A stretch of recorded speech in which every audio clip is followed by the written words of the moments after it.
नमस्कार, मैं हूं संजय शर्मा। आप देख रहे हैं 4 PM news network. Modi ji का दिल इलू इलू करने लगा है। विदेश में गए हैं तो कह रहे हैं कि पता नहीं कौन लोग होते हैं जो इस तरह हिंदू मुसलमान का फसाद खड़ा करते हैं। भारत के लोगों के लिए कह रहे हैं। अब देखो, विदेशों में तो मुसलमान हिंदू कितने प्यार से रहते हैं। इसे कहते हैं 100 डिग्री का टर्न, 100 डिग्री का टर्न। एकदम दिल बदल जाना, एकदम दिल प्यार से भर जाना। अब लोग कह रहे हैं कि मोदी जी को हिंदुस्तान में आके कौन सा इंजेक्शन लग जाता है जो कहने लगते हैं कि ये जो कांग्रेस सत्ता में आ गई तो ये मुसलमानों को आरक्षण दे देंगे, मुसलमान आपकी टोटी खोद के ले जाएंगे, टोटी खोल के ले जाएंगे, मुसलमान आपकी बकरी चुरा के ले जाएंगे। पता नहीं मुसलमान क्या क्या करेंगे। भाषण में हमने सुना था कि आपके गहने बेच के मुसलमानों को दे देंगे। इस तरह की तमाम बातें उन्होंने मंच पे करी। मुसलमानों के खिलाफ जितना जहर उगल सकते थे उतना उगला। लेकिन विदेश में जाके कह रहे हैं पता नहीं वो कौन से लोग होते हैं जो हिंदू मुसलमान के बीच में फसाद खड़ा करते हैं। और सही कह रहे हैं, हम वो मोदी जी नहीं थे जो कहते थे कि कपड़ों के आधार पे आदमी की पहचान हो जाती है। वो कोई और मोदी जी होंगे। एक बार जब वो अकबर बादशाह निकल के जा रहे थे तो एक आदमी आया शाम को। उसने देखा अकबर बादशाह जा रहे हैं और नशे में धुत्ता उसने खड़े होकर अकबर बादशाह को बड़ी माँ बहन की गाली बकी। अकबर सैनिक लग के अकबर ने रोक दिया। सुबह उसको बुलाया। सुबह उससे पूछा, हाँ तुम कल मैं जब रात को निकल के जा रहा था तुम कुछ कह रहे थे। उसने हाथ जोड़े। बोला, हजूर वो रात वाला तो दूसरा था। रात वाले को तो होश ही नहीं था। मैं तो आपको अकबर महान है, मैं कैसे करूंगा। तो मोदी जी दारू वारू तो नहीं पीते, लेकिन मोदी जी विदेश में जाके उनको लगता है कि हिंदू मुसलमान बहुत प्यार से रहने चाहिए। अच्छी बात है, सुबह का भूला शाम को घर आ जाए। उसे भूला नहीं कहते, लेकिन वास्तव में आ जाए।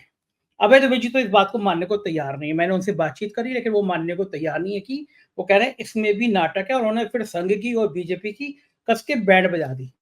उन्होंने इस बात पे भी सवाल उठाया कि किस तरह उत्तर प्रदेश में जाति को देख देख कर एनकाउंटर किए जा रहे हैं।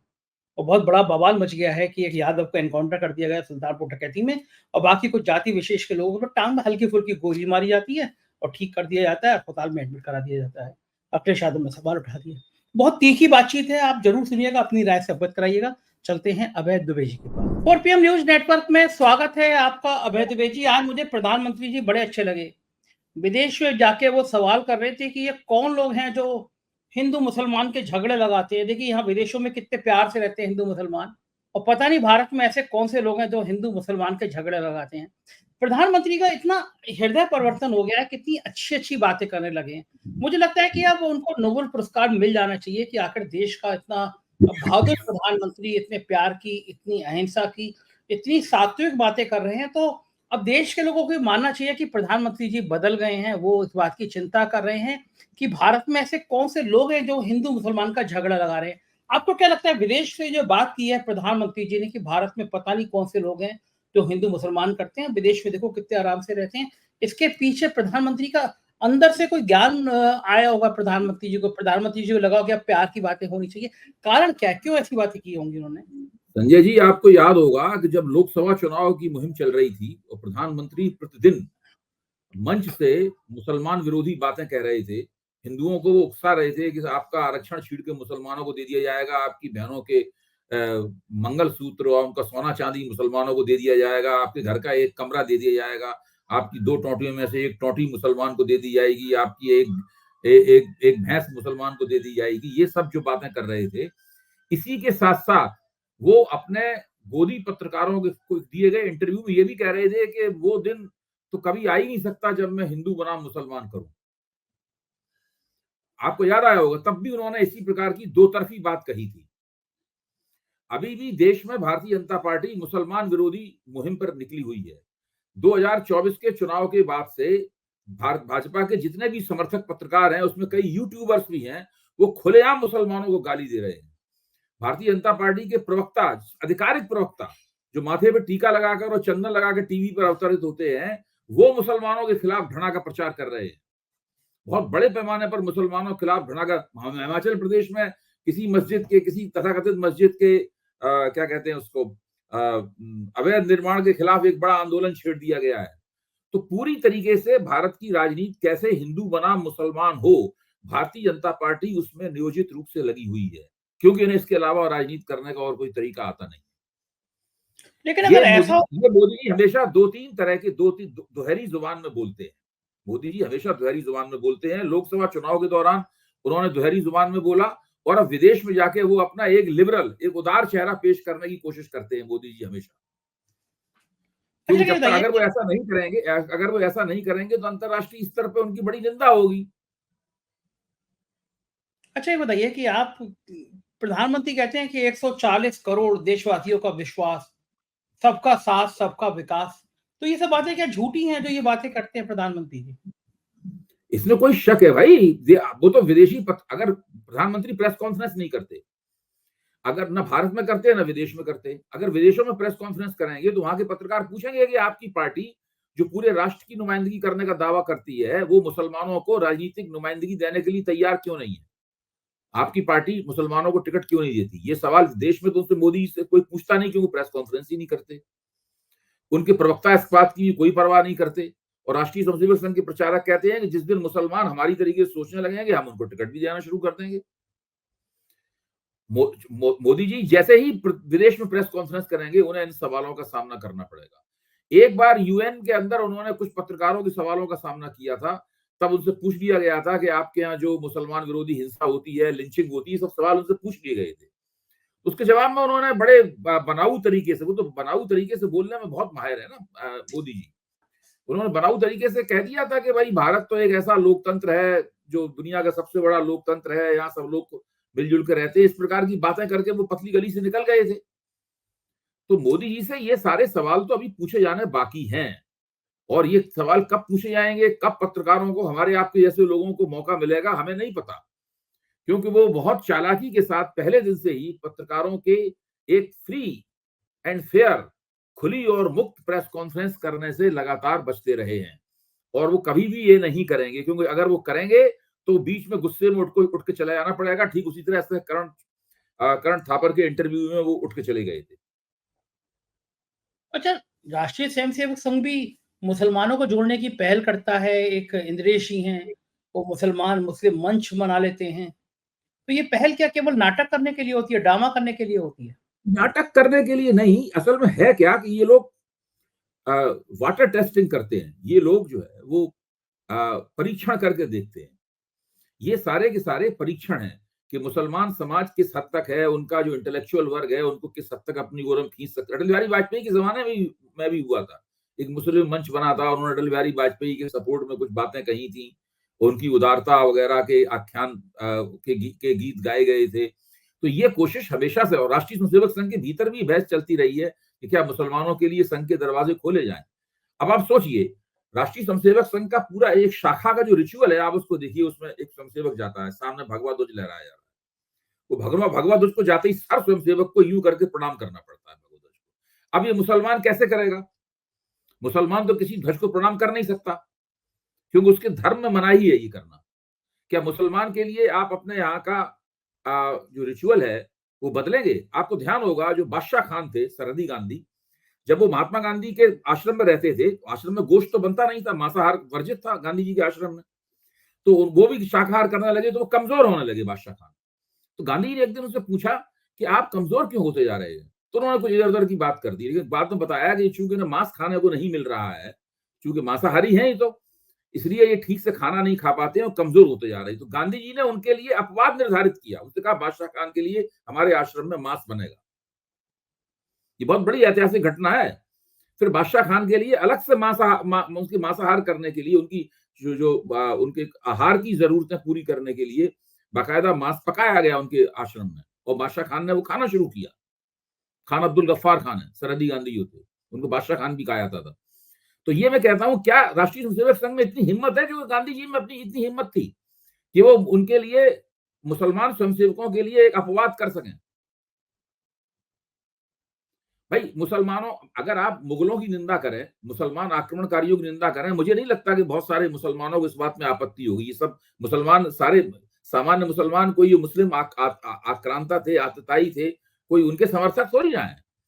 लेकिन आप उनकी वो अपनी धार्मिक जो संहिता है उसको तोड़ के तो राष्ट्रीय स्वयंसेवक नहीं बनेंगे। तो ये बहुत बड़े मसले हैं। आप मुसलमानों को संघ में निमंत्रित करना चाहते हैं, लेकिन उनके लिए आपके पास क्या है? आप भाजपा में मुसलमानों को निमंत्रित करना चाहते हैं, लेकिन उनके लिए आपके पास क्या है? कुछ भी नहीं है इन लोगों के पास उनके लिए। दरअसल जैसे ही इनका कोई राजनीति कमजोर होती है, इनका पहले ही काम होता है कि मुसलमानों को गाली देना शुरू कर दो। अगर दिल्ली में आम आदमी पार्टी को चुनाव हराना है तो मुसलमान विरोधी प्रचार करो। बिहार में अगर महागठबंधन को चुनाव हराना है तो मुसलमान विरोधी। मुसलमान और पाकिस्तान और गद्दारी, ये तीन चीजें उन्होंने जोड़ दी हैं एक साथ। मुसलमान देश की आबादी बढ़ा रहे हैं, मुसलमान पाकिस्तानी एजेंट हैं, मुसलमान जो है वो हर मुसलमान स्लीपर सेल का सदस्य लगता है उन्हें। तो ये सब जो डिस्कोर्स चलाते हैं, ये डिस्कोर्स उस वक्त काम करता है जब विपक्ष की साख गिरी हुई होती है, तब ये डिस्कोर्स काम कर जाता है। उस वक्त डिस्कोर्स ये काम करता है जबकि भाजपा और उसके नेताओं से लोगों को काफी उम्मीद होती है, यानी नए नए होते हैं ये, इनके भरोसा में लोग भरोसा करते हैं। आज स्थिति क्या है? आज स्थिति ये कि विपक्ष की साख लगातार बढ़ रही है। विपक्ष के हर नेता, मतलब मेरा मानना यह है कि उत्तर प्रदेश में जो अखिलेश की साख है, उतनी साख कभी भी नहीं रही अखिलेश की पूरे राजनीतिक जीवन में। तेजस्वी की जो बिहार में साख है वो कभी भी नहीं रही इतनी ज्यादा साख। राहुल गांधी की सारे देश में जो साख बढ़ी है, ऐसी कभी भी नहीं रही। इस वक्त विपक्ष के सारे नेता जो हैं वो उठान पर है। दूसरे, अर्थव्यवस्था का प्रबंधन पूरी तरह बिगड़ गया है। लोग महंगाई और बेरोजगारी के कारण मनी मन बहुत ही नाराज हैं, बहुत गुस्से में हैं। और जिस तरह की मूर्खतापूर्ण बातें ये लोग करते हैं, जेपी नड्डा ने कहा ना कि जो लोग महंगाई बेरोजगारी की बात करते हैं वो अनपढ़ हैं, तो इस प्रकार की जो मूर्खतापूर्ण बातें करते हैं उसकी वजह से उनकी नाराजगी और बढ़ती जा रही है।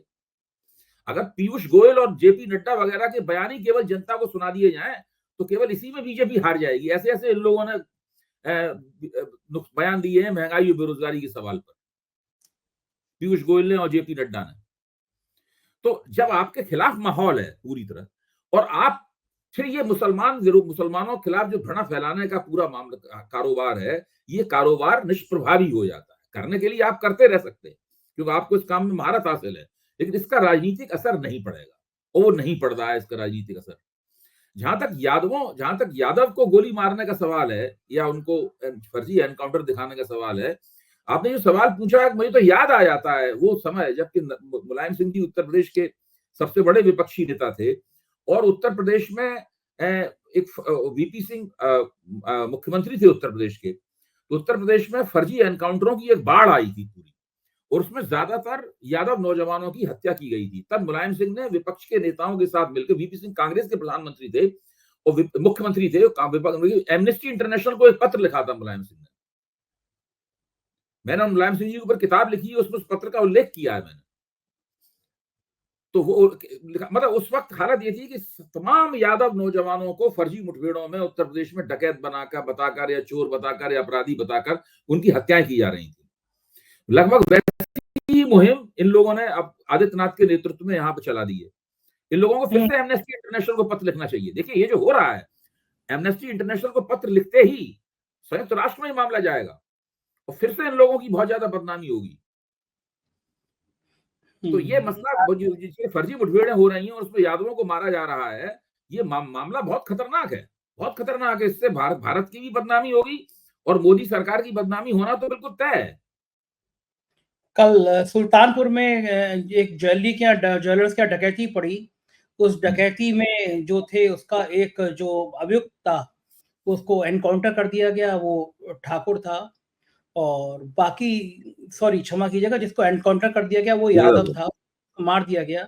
जिसने सरेंडर किया या जिनकी हल्की फुल्की टांग में गोली लगी वो सब, उनमें से कुछ लोग ठाकुर थे। तो अखिलेश यादव ने बहुत कड़ी प्रतिक्रिया दी। अखिलेश यादव ने कहा कि जाति देखकर मार दिया गया। और क्या बाकी लोग जो थे, 2017 के बाद से आप देखिए, 2017 में भारतीय जनता पार्टी ने एक खुफिया नारा दिया था जो मंच से नहीं लगाया जाता था। 2017 के चुनाव में 3 जात के खिलाफ सब जात, यादव जाटव और मुसलमान। यादव जाटव और मुसलमान के खिलाफ उसका बहिष्कार करो, और उसके खिलाफ एक बड़ी हिंदू एकता बनाने में ये कामयाब कौन से सन में दिया गया था? ये कब की बात है? 2017 के चुनाव में। 2017 के चुनाव में इन्होंने ये नारा दिया था। इसके बाद जो दूसरा 2019 का लोकसभा चुनाव हुआ उसमें भी ये नारा दिया गया, यादवों जाटवों और मुसलमानों को 3 जात के खिलाफ सब जात, ये नारा है। 3 जात कौन है? अहीर, जाटव और मुसलमान। इनका बहिष्कार करो, इनके मुकाबले पूरे हिंदू समाज को एकताबद्ध करो। और चूंकि लोग विपक्ष से नाराज थे तो वो लोग काफी कुछ इस नारे ने काम भी किया। उन 2017 के चुनाव में ओम प्रकाश राजभर बीजेपी के साथ थे। ओम प्रकाश राजभर घूम घूम के क्या भाषण देते थे, आपको याद है? कि मुर्गी कहीं भी नाचे लेकिन उसका अंडा जो है वो चमरोटी में गिरता है। वो बहुजन समाज पार्टी के खिलाफ नारा था।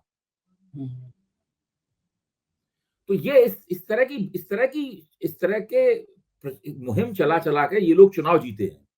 इन लोगों का काम ही है किसी एक बिरादरी को अलग करके, अलग छांट के उसके चेहरे पे उसको बदनाम करना और उसके खिलाफ जनता की गोलबंदी करना। ये समाजों को बांटने में, जातियों को बांटने में, सब हरियाणा में पूरी राजनीति क्या है इनकी? जाट हिंदू नहीं है।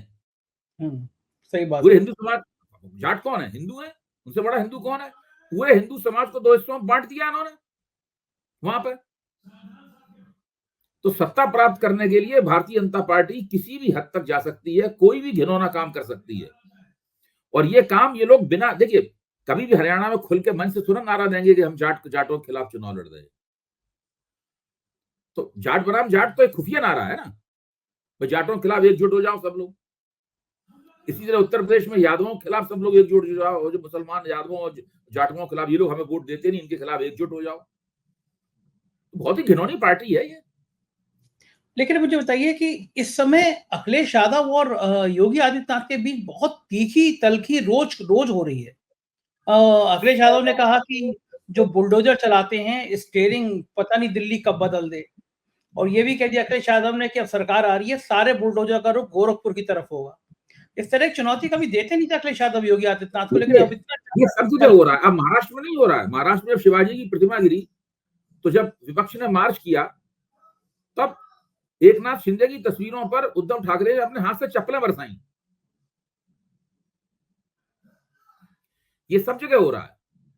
ये इनके भाजपा के बीच में तलखी लगातार और भी ज्यादा बढ़ने वाली है। उत्तर प्रदेश में बढ़ेगी तलखी। ये अभी देखना, झारखंड में जब चुनाव होगा तो झारखंड में बहुत तलखी बढ़ेगी, हरियाणा में बहुत तलखी बढ़ने वाली है। अगर आप भारतीय जनता पार्टी के राजनीतिक इतिहास पर गौर करें, खासतौर से चुनावी इतिहास के ऊपर, तो आप पाएंगे कि सत्ता प्राप्त करने के लिए वो हिंदू समाज के एक हिस्से को दूसरे हिस्से के खिलाफ खड़ा करती है। और इसकी ये बिल्कुल रिकॉर्ड में बात है। उत्तर प्रदेश में 2017 का चुनाव जीतने के लिए उसने 3 जात के खिलाफ सब जात का एक खुफिया नारा दिया, जो अंडरग्राउंड चला नारा। 3 जात का मतलब था यादव, मुसलमान और जाटव के खिलाफ, जो हमें ये वोट नहीं देते, इसलिए इसके खिलाफ पूरा हिंदू समाज एकजुट हो जाए। और उस वक्त की जो परिस्थितियां थी उसमें ये नारा, उस नारे ने काम भी किया। उसके बाद 2019 के चुनाव में फिर से ये अंडरग्राउंड नारा दिया गया। अब हरियाणा का चुनाव भी इसी तरीके से ये जीतते हैं। हरियाणा का चुनाव 2 बार जो उन्होंने, एक बार पूरी तरह जीता, दूसरी बार सबसे बड़े दल के रूप में उभरे। दोनों बार उन्होंने अंडरग्राउंड तरीके से जाटों के खिलाफ एक हिंदू समाज, गैर जाट समाज को एकताबद्ध करने की कोशिश की। ये लोग विचारधारात्मक रूप से दावा करते हैं कि लोग हिंदू एकता के पक्षधर हैं। तो आप हिंदू समाज के एक हिस्से को दूसरे हिस्से के खिलाफ क्यों भड़काते हैं? आप उस समाज को भी गोलबंद कीजिए। अगर वो समाज आपके साथ आने से इनकार करता है राजनीतिक रूप से, तो अपने आप को योग्य बनाइए कि वो आपके साथ आए, बजाय इसके उसके उस हिस्से के खिलाफ जिनको वोट नहीं देता उसके खिलाफ ही घृणा फैलाते हैं। तो आरएसएस की निगाह में 2 तरह के हिंदू हो गए। एक वो हिंदू जो कि राष्ट्रीय स्वयंसेवक संघ के साथ में है, और एक वो हिंदू जो कि राष्ट्रीय स्वयंसेवक संघ के साथ आने के लिए तैयार नहीं है। तो ये जो पूरे हिंदू समाज को 2 हिस्सों में बांटने की इनकी जो रणनीति है, ये किन्हीं खास परिस्थितियों में कामयाब हो जाती है, लेकिन हमेशा कामयाब नहीं होती। अब वो कामयाब होने वाला जो दौर था वो चला गया है। अब जो बाकी बचा हुआ दौर है, इसके अंदर कामयाब नहीं हो रही है वो रणनीति। न मुसलमानों के खिलाफ नफरत फैलाने से कामयाब हो रही है। हरियाणा में देखिए, जाट गैर जाट, हरियाणा में जो लोकसभा की सीटें इन्होंने हारी हैं, वो केवल जाट वोटों की वजह से हारी हैं। अगर जाटों के साथ में दूसरे हिंदू समाज के दूसरे हिस्से उनको वोट नहीं, इनके खिलाफ वोट नहीं करेंगे तो कैसे चुनाव हारेंगे ये? ठीक बात है ये। अच्छा, ये माना जाए कि जो यादव और जो जाटव, या फिर जो हिंदू बीजेपी को वोट नहीं देता, आजकल तो सोशल मीडिया पे दे रहे हैं, देख रहे हैं। अगर भारतीय जनता पार्टी के खिलाफ कुछ जरा सा लिख दो तो लोग कहते हैं कि तुम किस बात के हिंदू हो, चले जाओ पाकिस्तान। अरे भाई, मतलब अयोध्या में जब इनका कैंडिडेट हार गया लल्लू सिंह चौहान, तो अयोध्या वासियों को इन लोगों ने, अयोध्या वासी हिंदू नहीं है, कैसी कैसी गालियां दी। सोशल मीडिया पे एक आदमी आया मशाल लेके, वो चित्र मैंने खुद मशाल लेके आया, नीचे अयोध्या का नक्शा लगा हुआ, तो उसने फौरन उस नक्शे में आग लगा दी और बहुत जोर से चिल्लाया, ऐसे आतंकवादी लोग करते हरकतें, उस तरह की हरकतें करने लगा वहां पे। ये सीधी सीधी सी हम ऐसे लोगों को जला के खाक कर देंगे जो कि हमारे खिलाफ है, हमारे खिलाफ है। तो ये जो पूरा इनका पूरा जो तरीका है, जो इनकी राजनीति में हिंसा का बड़ा जबरदस्त फुट है। अच्छा, ये जो हिंसा करते हैं, ये इनको समझ नहीं आते कि ये अब बाकी पिछड़ी जातियाँ भी समझ रही हैं कि पिछड़ी जातियों में गैप करो, फूट डालो, राजनीति करो।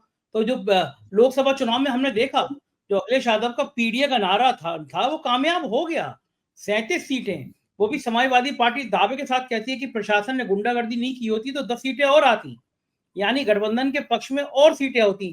तो आप ये जो बिल्कुल होती। नारा, देखिए, केवल मैं समझता हूँ कि इसमें अखिलेश जी ने तो अपने नेतृत्व को स्थापित कर दिया है और उन्होंने ये भी दिखा दिया है कि वो गैर यादव पिछड़ी जातियों को और जो कमजोर पिछड़ी जातियां हैं, जिनको अति पिछड़ा कहते हैं, उनको भी अपनी तरफ खींचने में कामयाब हैं। उनके ऊपर लोगों का विश्वास है कि उन्होंने टिकटों का बंटवारा इस तरीके से किया था। बिहार में थोड़ी सी कमी मुझे दिखती है इस सवाल के ऊपर। बिहार में जिस दिन तेजस्वी यादव के साथ में जो गैर यादव पिछड़ी जातियां हैं और कमजोर अति पिछड़े हैं, जैसे ही उनकी हमदर्दी तेजस्वी यादव की तरफ बढ़ी, बिहार में भी इन लोगों का सूपड़ा साफ हो जाएगा। एक तो नीतीश कुमार की राजनीति उस दिन खत्म हो जाएगी और भारतीय जनता पार्टी बिल्कुल दोबारा पूरी तरह ढक्कन हो जाएगी बिहार में। और फिर तेजस्वी यादव वास्तव में जो जिस तरह का पीडीए नाम उसका कुछ भी हो, जो पीडीए की बात कहते हैं अखिलेश यादव, उस तरह का पीडीओ बिहार में भी बन जाएगा।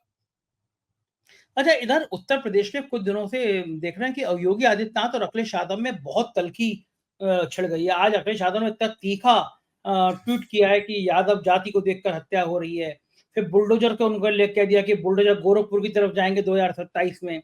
योगी आदित्यनाथ ने भी पलट के जवाब दिया कि जो लोग दंगाइयों के सामने नतमस्तक होते थे वो उनको तमीज नहीं है इसकी बुलडोजर चलाने की।